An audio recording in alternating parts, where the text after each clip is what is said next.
আসসালামু আলাইকুম গাইস, আমার পিছনে যে দেখতেছেন এই পরিবেশটা মানে এতটাই সুন্দর পরিবেশ, আগে কখনো না দেখলে আমি বিশ্বাস করতাম না। বা এখন আমি চলে আসছি আমার এক সাদিকের এখানে, আগে আমি দেখি নাই।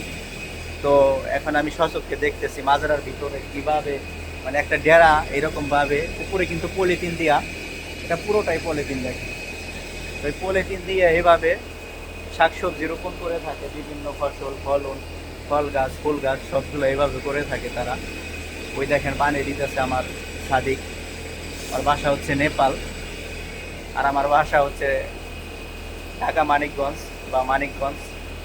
তো এইভাবেই মানে সৌদি আরবে ফলনগুলা ফলায় থাকে, উৎপাদন করে থাকে। তো এই পিছনে ফ্যানগুলা দেখতেছেন, এইগুলা দিয়ে গরম বাতাস বের হইতেছে। আর এই পাশ দিয়ে ঠান্ডা বাতাস প্রবেশ করছে, ঝর্ণার দেখতেছেন এগুলা দিয়ে ঠান্ডা বাতাস প্রবেশ করে এখান দিয়ে।